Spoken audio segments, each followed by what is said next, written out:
Hello বন্ধুরা, welcome back once again. আজকে এসেছি সুস্মিতার বিয়ের স্টোরি নিয়ে। তো বিয়ের দিন ওর এইভাবে মেকআপটা আমি করছিলাম। তো দেখো, এটা খুবই শর্ট ভিডিও আমি রেকর্ডিং করেছি, তো যতটা পেরেছি আমি তোমাদের সাথে শেয়ার করেছি। তো প্রথমেই বলে রাখি, ওর খুব শর্ট টাইমে বিয়ে ফাইনাল হয়েছে। তো সেই শর্ট টাইমের মধ্যে যেহেতু আমার টাইম ছিল, তো ও আমাকে বুক করেছে বিয়ে এন্ড রিসেপশনের জন্য।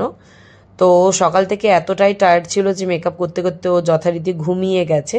শুধু ও নয়, ম্যাক্সিমামই মেকআপ যারা করতে আসে ব্রাইডরা বেসিক্যালি খুব তো টায়ার্ড থাকে, তো ওরা মেকআপ করতে করতে ঘুমিয়েই যায়। তো আমি সেই ফাঁকে নিজের কাজটা কমপ্লিট করে নিচ্ছিলাম। তো ওর কিন্তু একটু ডিমান্ড ছিল যে আমার এরকম টাইপের চাই, ওরকম টাইপের চাই। কিন্তু তারপর অ্যাটলিস্ট ও যখন অন দ্য ফ্লোরে পৌঁছলো, তখন আমাকে বলছে যে আমার ডিমান্ড তো এগুলো এগুলো, কিন্তু তাও তোমার যেগুলো ভালো লাগে তুমি সে হিসেবেই করো। তো আমি আমার অনুপাতেই করেছি এবং ওর দিকটাও আমি ভেবে সেইভাবে ওর মেকআপটা করেছি। তো দেখো, এখানে মেকআপটা আমি কমপ্লিট করে নিয়েছি। একটু পরেই ওর ঘুমটা ভেঙে যাবে। তো তারপর এখানে আমি মাস্কারা লাগিয়ে নিচ্ছি। দেখতে পাচ্ছ ওর আই মেকআপটা আমার সব থেকে পছন্দের হয়েছে। যেটা আমার খুব পছন্দের হয়েছে সেটা হচ্ছে আই মেকআপ, আবারও বলছি।